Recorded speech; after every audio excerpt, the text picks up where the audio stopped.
sebagainya. Terus yang kedua juga penguatan ekonomi mikro, misalnya seperti itu. Terus kemudian saya lihat ya intinya adalah penguatan pada sisi SDM masyarakat Kota Cilegon yang memang investasi di dunia pendidikan kan juga tidak bisa kita lakukan. Apa kita bisa nikmati hari ini lalu kemudian bisa hari ini jadi gitu. Nah, setiap periode, setiap bulan, setiap tahun menyelenggara pembahasan APBD sekaligus eksekusinya itu kan ada tema-tema yang menyertainya, dan itu sebenarnya bisa mencerminkan tema-tema itu dari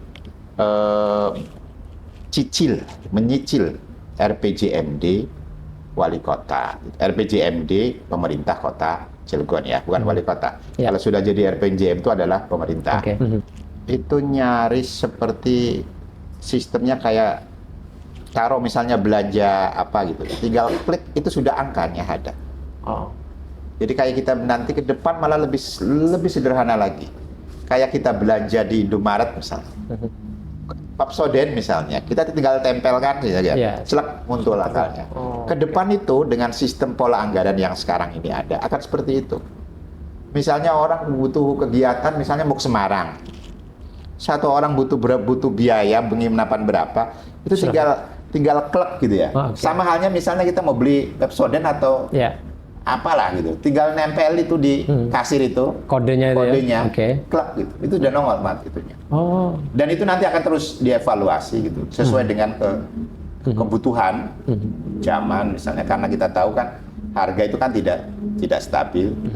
Misalnya ya tergantung pasar lah, tergantung pasar. Dan pola itu adalah kendalinya tidak hanya di kita, di pemerintah, tetapi juga disupervisi langsung oleh Kementerian Dalam Negeri. Gitu. Manakala dari situ saja kalau ada kekeliruan bisa dilihat. Kalau ada kekeliruan gitu, baik kekeliruan administratif maupun kekeliruan yang lainnya, itu katakanlah bisa dideteksi. Gitu. Inspektorat dalam hal ini itu bisa melihat penyelewengan lah, baik dalam proses baik dalam proses penganggaran maupun juga pada saat eksekusi. Ini sudah canggih sekarang ini pola anggaran. Jadi nggak ada yang sekarang ini manual lah. Nggak ada yang digital semua. Ya, keseluruhannya nanti akan ke situ. Ya. Nah, dalam penentuan ini sejauh mana Pak? Dalam menentukan anggaran atau penggunaan dana publik ini melibatkan masyarakat untuk bisa menentukannya sejauh mana dari DPRD sendiri? Begini.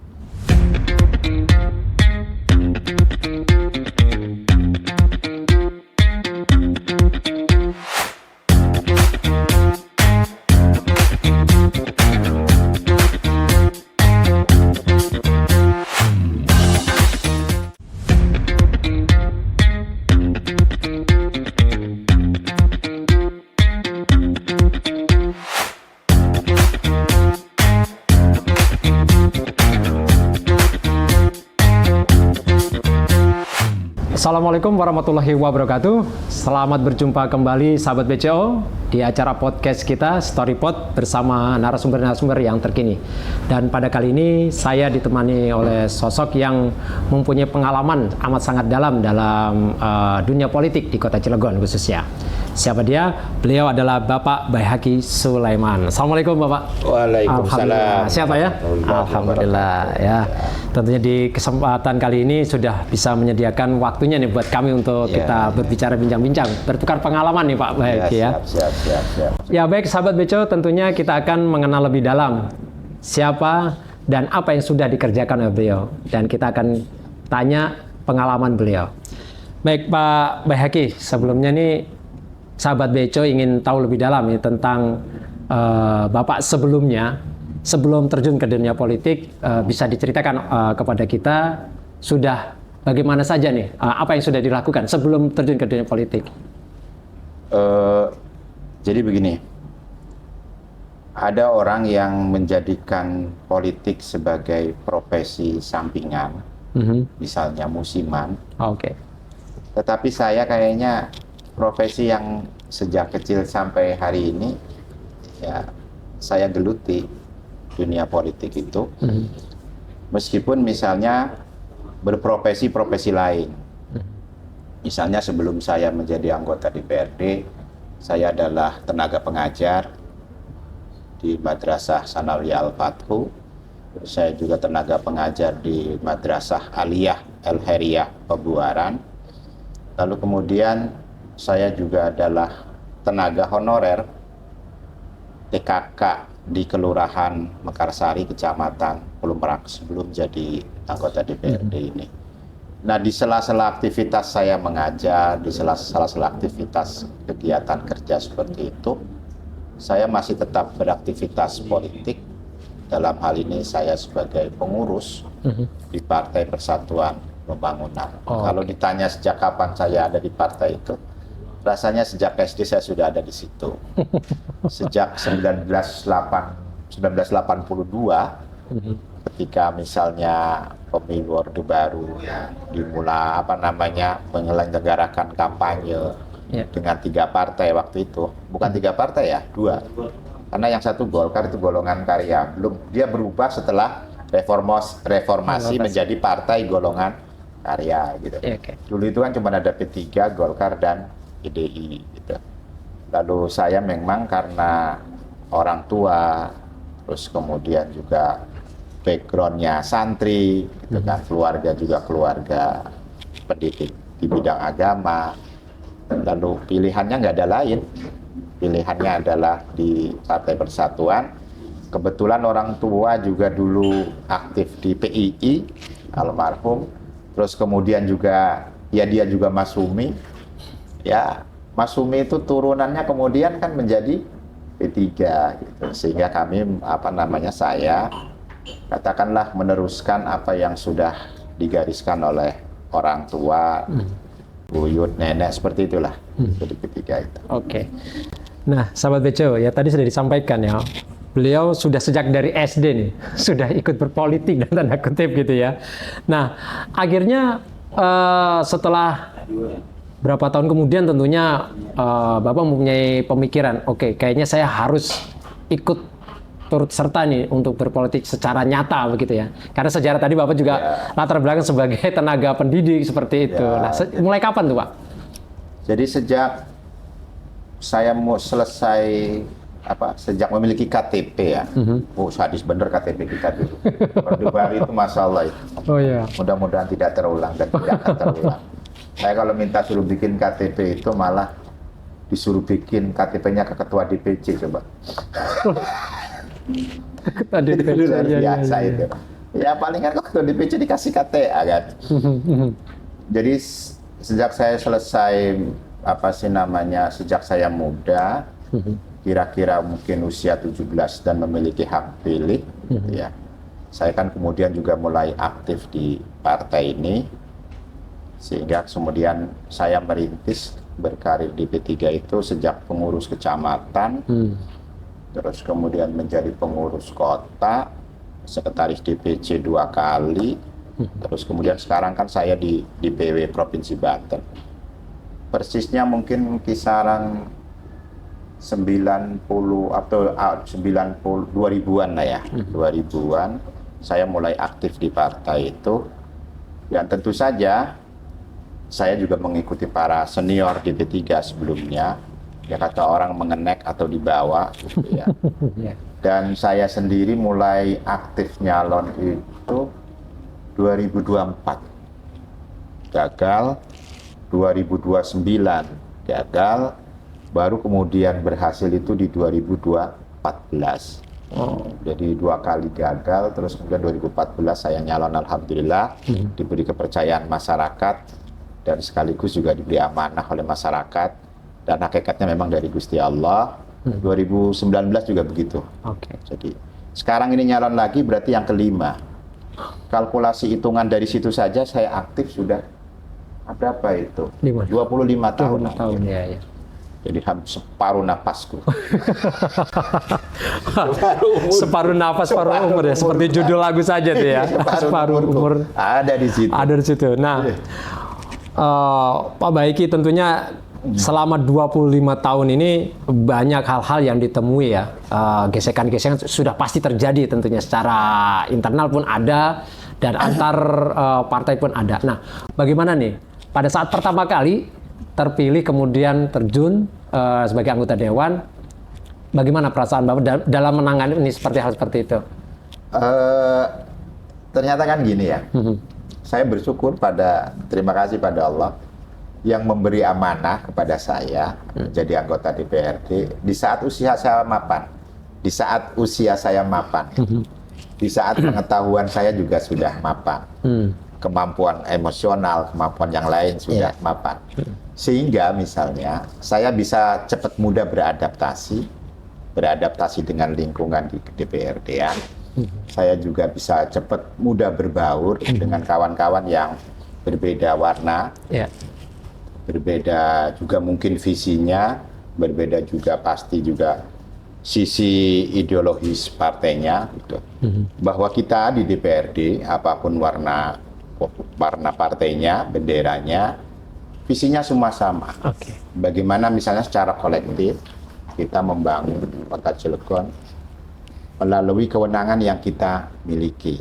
DPRD itu kan satu misalnya ada pengawasan, hak budgeting, pengelola anggaran, pembahas anggaran bersama pemerintah. Lalu yang ketiga adalah pembuatan peraturan daerah. Nah, ketiga kekuasaan yang dimiliki oleh DPRD itu, kita tidak melihat asal-usul warna politik, tetapi bagaimana misalnya agar kepentingan masyarakat itu menjadi skala prioritas bagi kita semua yang ada di kantor atau di gedung DPRD ini. Nggak terlalu sulit untuk beradaptasi dengan perbedaan warna atau perbedaan asal-usul partai politik. Nah, di pertama mencalonkan itu Bapak ditaruh di dalam anggota di komisi apa saja nih? Sudah berpengalaman di komisi? 2014 saya komisi 1, ya ketua fraksi di Banggar. Itu ketua Bapemperda saya. Bapemperda itu sepanjang 5 tahun. Jadi kan biasanya per 2,5 tahun ada rotasi. Perubahan susunan AKD, tetapi di 2014 sampai 2019 itu saya tetap di posisi itu. 5 tahun saya di ketua Bapemperda. Nah, sekarang ini saya di komisi 4 bagian pembangunan, termasuk di dalamnya adalah ada Bapeda, ada Perkim, mitra kerjanya, terus kemudian Dishub, Disperindak, terus kemudian ULP, LH gitu ya. Nah, selain di komisi, saya hari ini di BAMUS, Badan Musyawarah, dan rencananya insya Allah nih per hari Kamis saya akan pindah ke Badan Anggaran, mencoba mengganti teman atau kawan satu fraksi yang kemudian kita harapkan bisa mengisi kompetensi atau ruang yang selama ini misalnya kosong, sehingga saya bisa aktif kembali di Badan Anggaran lah. Tentunya dari perpindahan komisi-komisi tadi, dari komisi 1 sampai ke komisi 4, ini ada temuan-temuan yang mungkin terkait tentang perkembangan Kota Cilegon. Ya, menurut Pak Bahaiki sendiri bagaimana nih kemajuan sekarang dari perbandingan Pak Bahaiki pada saat Cilegon sudah menjadi kota administrasi sampai sekarang? Kalau saya melihat ya, karena kebetulan Cilegon ini kan juga belum lama, jadi jangan membandingkan Cilegon dengan Kabupaten Serang, Kota Tangerang, atau kota-kota lain yang usianya sudah cukup. Kita baru terakhir kemarin ulang tahun yang ke-24 atau 25 lah, saya lupa persisnya, tanggal 27 April kemarin itu. Sehingga masih cukup muda, jadi sehingga saya melihat ya ada cukup perkembangan yang cukup bagus. Yang menjadi persoalan sebenarnya bagi kita, masyarakat Kota Cilegon, ada sebutan kota ini disebut Kota Selarik itu. Kota Selarik? Ya. Selarik itu artinya dari PCI sampai Merak. Nggak ada pengembangan wilayah gitu ya, nggak ada pengembangan wilayah. Atau kalau misalnya kita melihat penataan ruang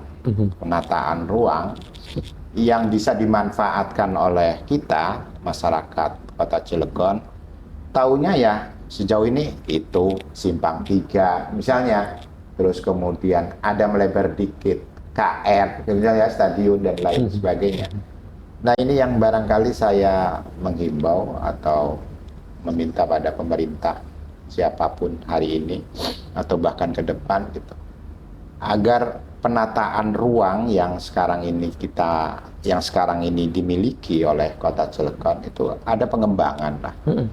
Terutama adalah ruang-ruang terbuka di mana masyarakat bisa memiliki akses untuk bermain, misalnya akses untuk tempat berlibur atau apalah, bermain keluarga yang terbuka, sehingga masyarakat memiliki nggak perlu harus jauh lah gitu, untuk sekedar kumpul dengan keluarga, dan itu bisa, saya kira cukup membantu bagi masyarakat Kota Cilegon. Sekarang ini mana ada taman di Cilegon yang ada sebelah kantor kita ini namanya Taman Layak Anak, segitu-gitunya kan. Itu aja kan kalau malam penuh kan. Kalau malam penuh gitu kan. Coba kalau ada ruang lagi di mana seperti itu, ruang terbuka hijau. Sebenarnya ada kan di Jombang yang bekas pasar itu. Tetapi kan kemudian kelihatannya tidak terurus dengan baik gitu. Atau barangkali kurang begitu menarik gitu. Sehingga ya sepi-sepi saja kan seperti itu. Oke. Nah, tadi sudah dijelaskan oleh Pak Bahiki tadi ya, Kota Cilegon ini kota selarik, CPC sampai Cilegon. Nah, dan dibutuhkan juga yang namanya ruang-ruang hijau seperti itu ya, tempat-tempat di mana warga bisa rekreasi secara kecil-kecilan, nggak usah jauh-jauh kemana-mana. Nah, dalam tugas yang melekat di DPRD, bagaimana tuh dengan eksekutif ketika menentukan hal seperti ini, isu-isu seperti ini? Sebenarnya kan kita udah hampir selesai ya, menyelesaikan RPJP namanya, 25 tahun. Nanti 2024, Bapeda dan kita DPRD, itu akan menyusun yang namanya RPJP 2024-2045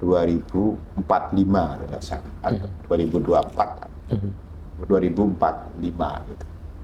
Nah, ini kesempatan bagi kita, pemerintah dan juga kami di DPRD untuk menata bagaimana misalnya visi Cilegon ke depan, termasuk di dalamnya visi penataan ruang, termasuk misalnya visi pemanfaatan jumlah penduduk yang bertambah. Terus kemudian, dan satu hal yang perlu diingat lah, kita ini adalah gerbangnya Pulau Jawa, terutama yang kalau misalnya orang turun ke Merak. Dan jangan lupa pula kita ini menjadi isu nasional. Setidaknya ketika misalnya Lebaran menjadi isu nasional. Ketika orang misalnya pulang atau berangkat dari Sumatera, itu kan pasti melewati kota kita yang kecil ini. Nah, saya ingin agar misalnya ada penataan di Pulau Merak khususnya bekerja sama dengan SDPK, bekerja sama dengan beberapa stakeholder yang ada, agar kelihatan gerbangnya lah gitu. Bagaimana caranya misalnya orang singgah di situ lalu berbelanja. Bagaimana misalnya orang sebelum nyebrang ke Lampung lalu kemudian singgah sejenak di Cilegon. Memanfaatkan atau menikmati kota kita ini. Ini sama sekali kan nggak ada. Yang dari Lampung ya sudah bleng. Mau ya ke Jakarta bleng. Yang dari Jakarta juga nggak ada yang berusaha misalnya memanfaatkan kota ini sebagai tempat singgah dan tempat ya atau belanja dan lain sebagainya. Padahal ini potensi yang menurut saya juga harus dipotret dari sekarang. Sehingga visi Cilegon ke depan, misalnya kota yang gerbangnya Pulau Jawa nih, benar-benar juga mencerminkan potensi yang kita miliki, terus kemudian juga mencerminkan bahwa kepintuan itu, gerbang itu tadi. Iya. Nah, sejauh ini ya Pak Bahiki, sebelumnya kan sudah berpengalaman di beberapa komisi ya terkait tentang anggaran nih Pak. setiap tahun ada nggak laporan-laporan atau temuan-temuan sehingga mungkin tahun depan ada pengurangan atau bagaimana? Jika ada pengurangan mungkin di sektor apa yang terdampak gitu? Nah, setiap pengelolaan anggaran setiap tahun itu kan disertai dengan tema. Apa yang akan diperbuat. Yeah. Misalnya kalau tahun ini kan saya lihat juga ada peningkatan SDM. Sehingga wajar misalnya di 2024 itu kita lihat juga tentang beasiswa full sarjana, pemberian pembangunan SMP dan lain sebagainya.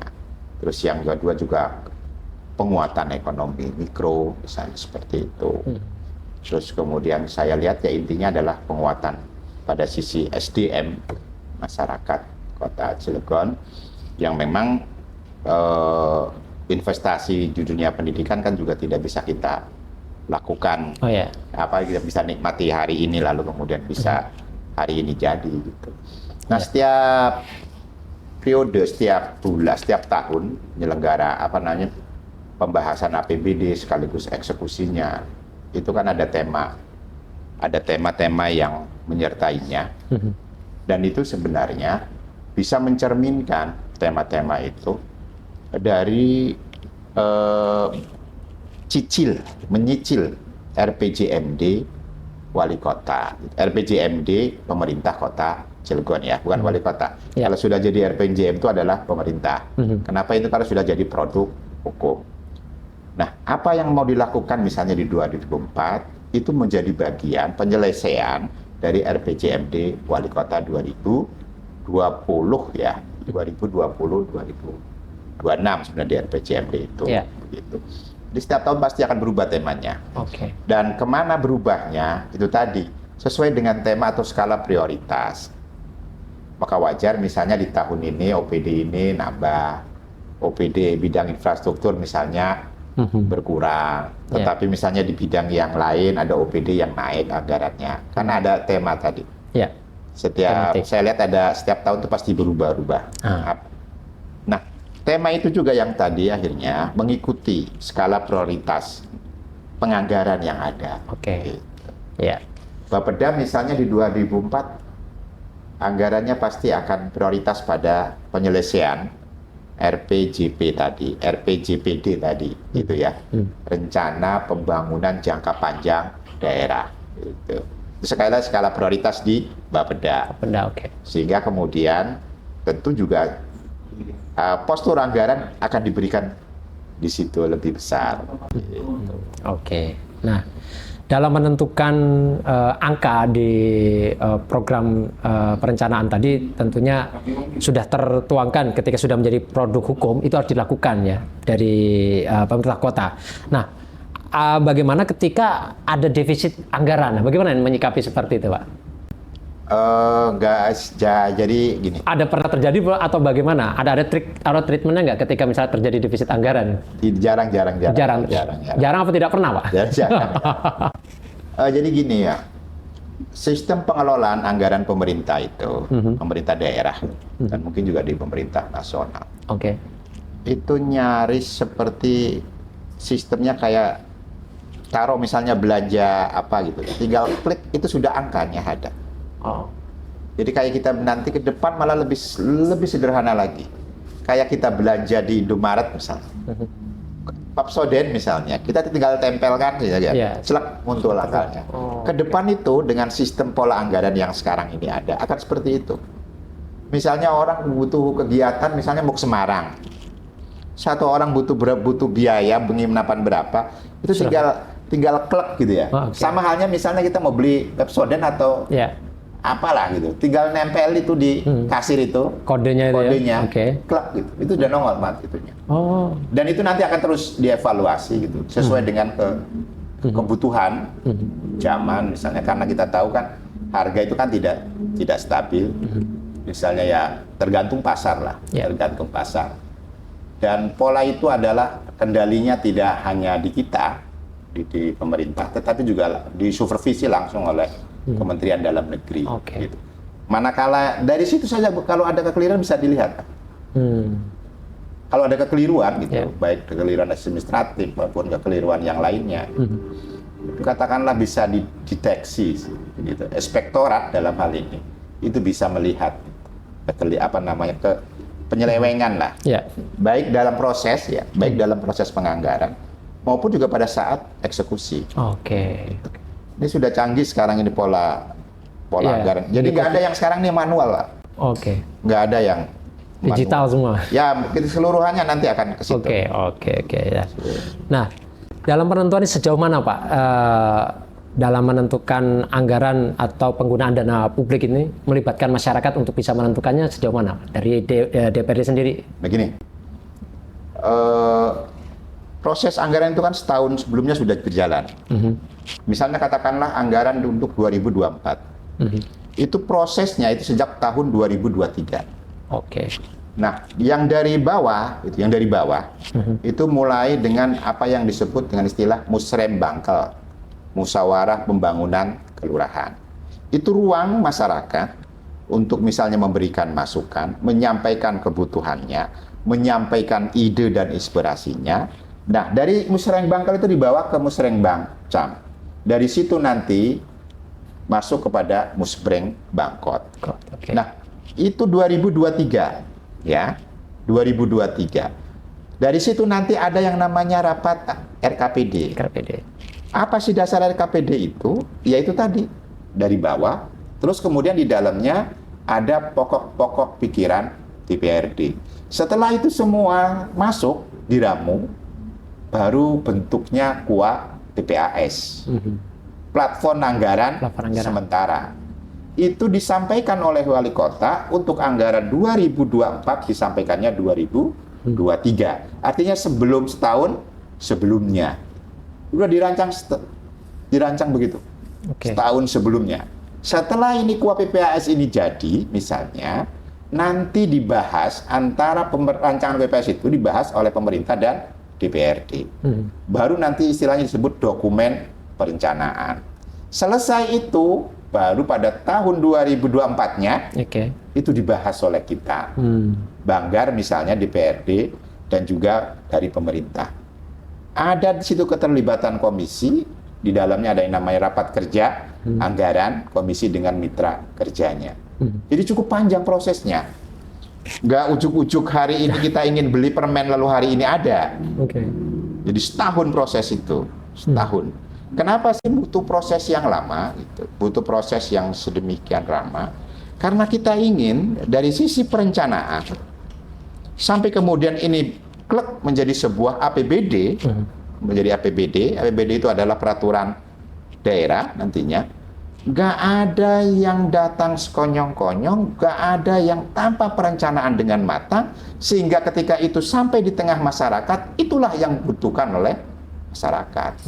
Itu. Prosesnya cukup panjang. Jadi kalau masyarakat hari ini minta bantuan misalnya perbaikan jalan hari ini, tunggu pelaksanaannya 2025. Tidak bisa di hari ini. Gitu. Masuk tahun depan. Tahun depan. Itu pun kalau masuk di KUA. Gitu kan. Kalau tidak bisa hilang lagi kan begitu. Gitu. Nah, ini pola anggaran yang berdasarkan aturan ya, di aturan pemerintah membentuk kita seperti itu. Nah, pola penganggaran seperti itu tidak hanya berlaku untuk pemerintah kabupaten kota, provinsi juga sama, nasional juga sama. Jadi semua sudah tersistem sebenarnya. Ada kebocoran, ada segala macam itu, saya kira. Itu kalau misalnya jeli, makanya gampang sekali orang bisa ketahuan. Nyolong gitu ya. Karena sistemnya sudah cukup rapi. Nggak ada sekarang misalnya di anggaran itu datang-datang ada. Semua harus melewati prosedur yang cukup panjang. DPRD misalnya dengan kewenangannya, dan tidak juga DPRD hari ini mengusulkan hari ini. Ada. Semua harus mengikuti prosedur yang diatur oleh peraturan. Wah. Sahabat CEO yang sudah yang disampaikan oleh Pak Baheki ternyata panjang ya proses dalam menentukan sebuah peraturan atau undang-undang yang diputuskan ya atau diparipurnakan di DPRD. Nah, ini sahabat B juga ingin tahu lagi nih Pak. Sebenarnya prioritas dari DPRD sendiri juga bekerjasama dengan pemerintah kota ini apa sih Pak? Nah, dalam misalnya membuat APBD, perencanaan APBD, ada panduan. Panduannya apa? RPJMD. Oh, tadi ya. Ya, RPJMD. Itu panduan yang mengguide, ya kan? Rencana misalnya kegiatan, rencana misalnya perencanaan dari APBD kita. Itu guide-nya. Skala prioritasnya ada di situ. Oke. Jadi tahun ini apa yang mau dilakukan prioritasnya, tahun depan apa yang mau dilakukan prioritasnya. Dan di dalam RPJMD itu ada di dalamnya adalah janji politik dari wali kota. Janji politik ya. Ya, misalnya beasiswa itu kan janji politik. Misalnya membuat taman di setiap kelurahan itu kan juga janji politik. Terus kemudian pengurangan tenaga kerja sebanyak 25.000. Misalnya itu kan juga janji politik. Menaikkan honor RT, RW misalnya itu kan janji politik. Memberikan dana operasional kepada masjid misalnya. Dan ada berapa? 12 atau 10 ya janji politik yang disampaikan oleh wali kota. Dan itu dilaksanakan ada yang dicicil gitu. Setiap tahun ini, tahun berikutnya ini, tahun ini berikutnya ini. Gitu. Termasuk juga penyelesaian tenaga kerja, kan nggak mungkin 25.000 itu selesai dalam 1 tahun.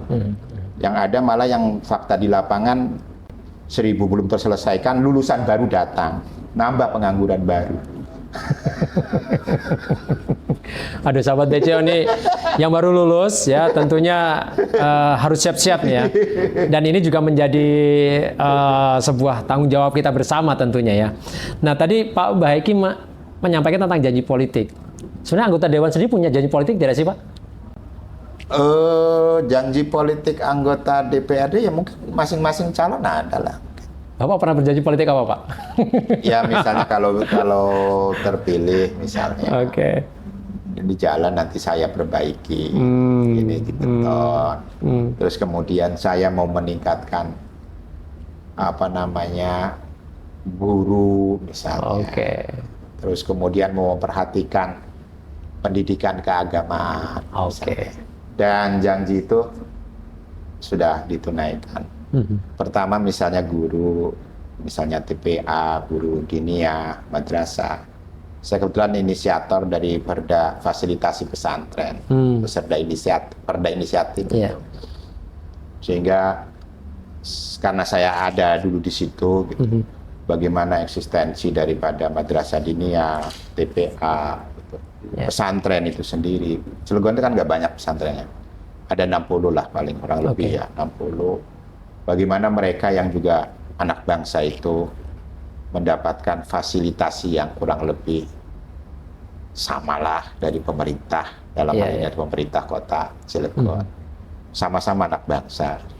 Yang satu cuma sekolah umum, misalnya kalau bilang beda ya, yang satu ini di pesantren. Kenapa fasilitasnya mesti berbeda? Padahal kan dia juga anak bangsa lah sama. Nah melalui perda itu kita berharap ada keberpihakan dari pemerintah daerah terhadap misalnya pesantren.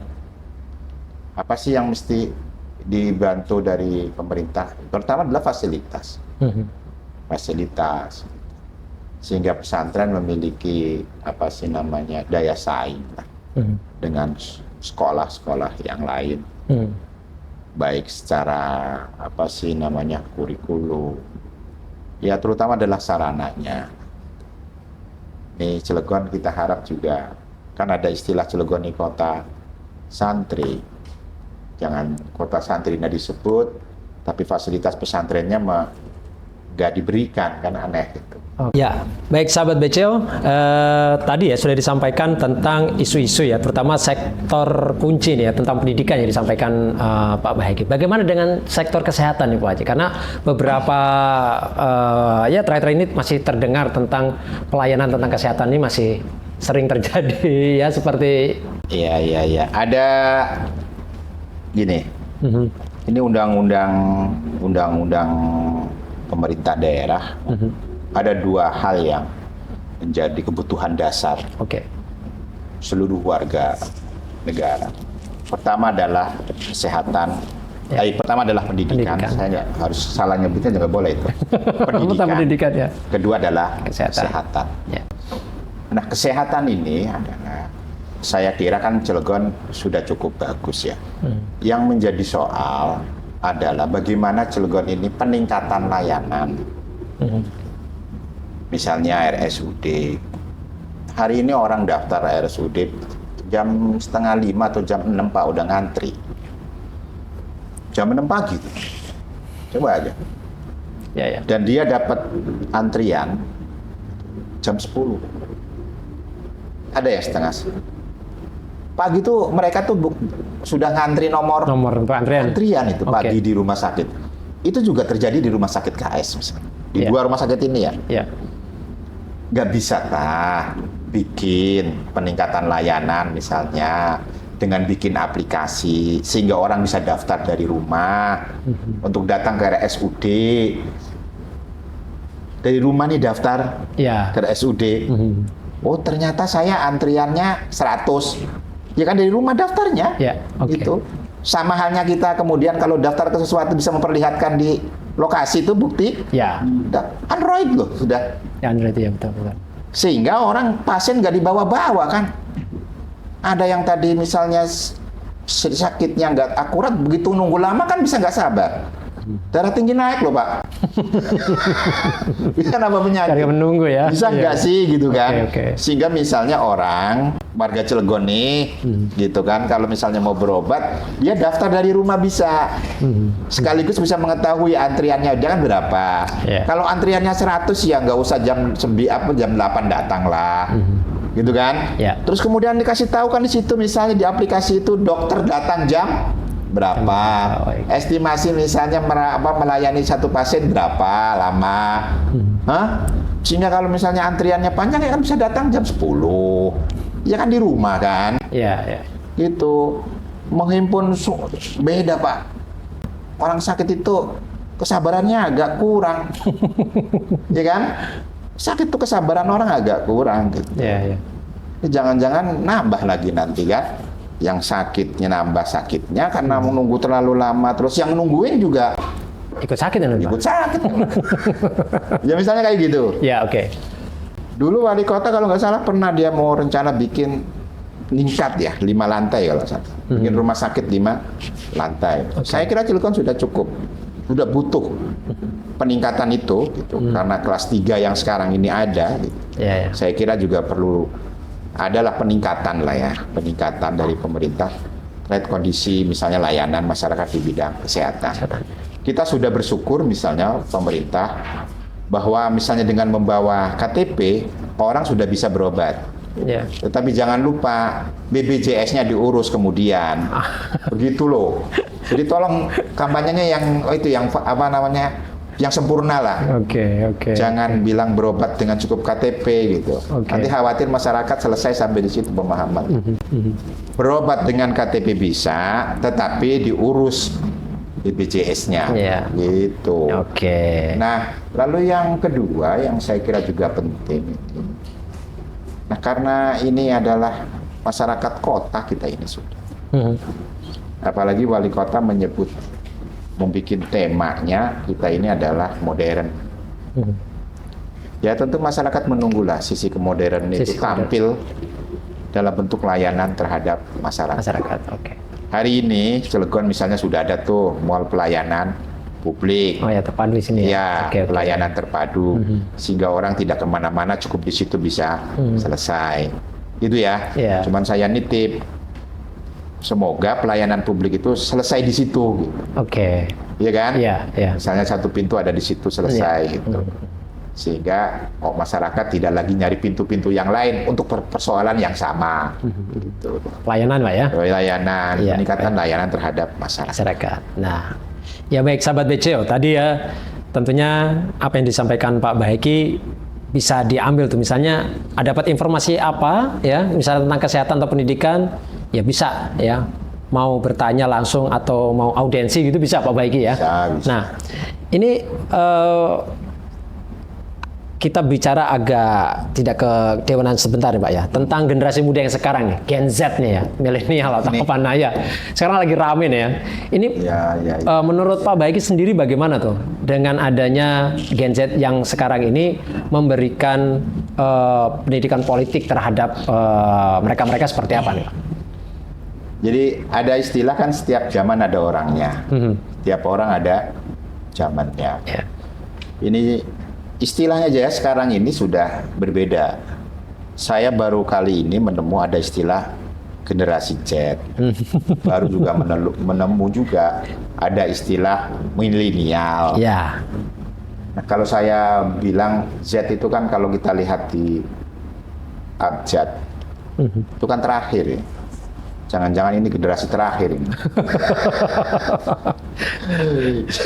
Iya.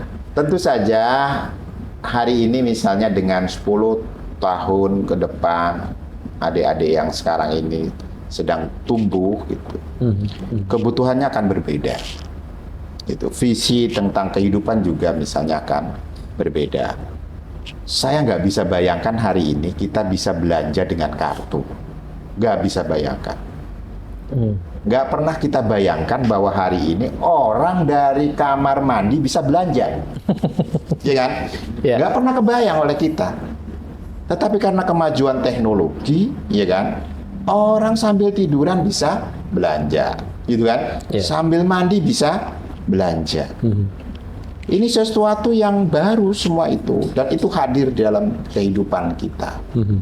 Jadi generasi kami yang sudah cukup ya tua-tua ini, ya wajar kalau gagap teknologi.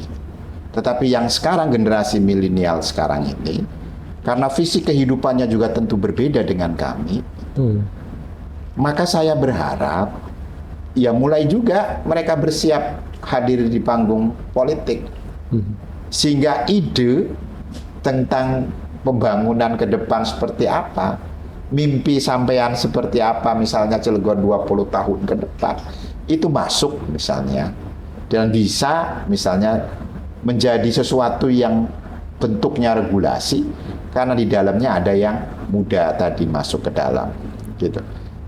Ini penting karena visinya berbeda sudah, visi, cara pandang, terus kemudian gaya hidup udah itu mah, udah berbeda gitu. Nah, zaman itu membentuk manusia, membentuk sekaligus juga membentuk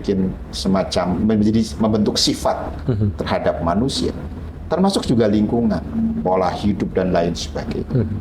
Nah, kalau misalnya yang muda sekarang ini apatis terhadap dunia politik, maka kemudian kami yang tua-tua masih akan berpikir seperti yang lama, seperti yang ada. Ada yang bilang yang tua itu kan status quo, ya kan? Ogah pada perubahan, ogah pada sesuatu yang nyaman dengan kondisinya. Saya akan melihat 10 tahun ke depan politik Indonesia ini, politik Cilegon juga akan berbeda. Dulu orang di politik itu terjadi keretakan, terjadi perbedaan, sumber akar masalahnya ideologis. Kalau sekarang enggak lagi. Udah cair semua. Masyarakatnya juga sudah berbeda sekali cara pandang di politik ini. Jadi nggak ada misalnya katakanlah nggak ada yang sampai dibawa ke hati deh gitu ya. Orang sudah mulai menilai bahwa politik itu adalah permainan misalnya. Katakanlah kayak game online seperti itu misalnya. Sehingga dia akan selesai, misalnya pesta 5 tahun itu akan selesai, begitu selesai di perhitungan akan selesai. Dulu tidak, Pak. Itu sampai 5 tahun orang belum selesai kontestasi lagi, ideologi lagi yang dijadikan dagangan politiknya. Kalau sekarang ini kan program, nah yang muda ya harus ada supaya mereka bisa menyampaikan keinginannya dengan prediksi yang dia punya, itu kebutuhan yang dia punya. Nah, lalu masuk misalnya dalam bentuk regulasi, itu kan akan lebih hebat. Ya. Nih, saya katakan saya nggak pernah bisa membayangkan hari ini kita misalnya dalam kondisi dunia yang global. Seperti ini. Nah, generasi muda ya saya berharap mereka mulai terlibat, mulai belajar juga, mulai serius lah di dunia politik. Karena kayaknya udah saatnya gitu, ada alih generasi. Sumpah Pemuda itu kan usia di bawah 30 tahun dulu. Bapak-bapak yang bikin Sumpah Pemuda. Lalu kemudian per hari ini udahlah jangan jadi generasi rebahan gitu. Tahu generasi rebahan juga. Jangan sampai karena terlena dengan gadget. Ya. Lalu kemudian itu kan bisa membentuk diri kita menjadi individu yang tidak asosialis, tidak bersosialis misalnya ya kan, karena asik dengan dunia gadgetnya, sehingga jarang kumpul dengan komunitasnya. Padahal jangan lupa manusia itu adalah makhluk sosial. Ya. Jadi jangan dibunuhlah kesosialan kita itu karena gadget. Misalnya gitu. Ya. Nah, sahabat BCO, tuh ya sebagai generasi muda tentunya tetap ya tidak apatis dengan politik gitu ya. Dan teman-teman yang mulai berpolitik ya, yang usianya masih muda sekarang ini memang silahkan ya, tentunya belajar dengan yang senior-senior begitu ya. Nah, sebelum yang terakhir nih Pak Baihaqi. Tadi Pak Baihaqi mengatakan tentang politik yang ideologis dengan politik yang pragmatis. Nah, ini yang mendasari perbedaan yang dulu dengan sekarang seperti apa tuh Pak? Beda. Dulu itu gini, orang terjun di politik pertama adalah misalnya masuk ke salah satu partai. Yang akan dilihat adalah ideologi dari partai itu. Kalau sekarang ini ideologinya semua sudah sama. Pancasila semua sudah. Tanya asasnya misalnya kan, semua Pancasila. Semua asasnya sama. Kalau Orde Lama kan orang beda-beda. Kalau Orde Lama malah ada yang PKI kan. Partai Komunis Indonesia. Ada Masyumi yang jelas-jelas menyebut asasnya Islam. Nah, sejak Orde Baru dan itu kan semua sudah satu, semua menjadi asas tunggal Pancasila. Hari ini saya tetap memandang bahwa ideologi, terutama adalah ideologi kenegaraan kita itu harus tetap hadir di politik kita.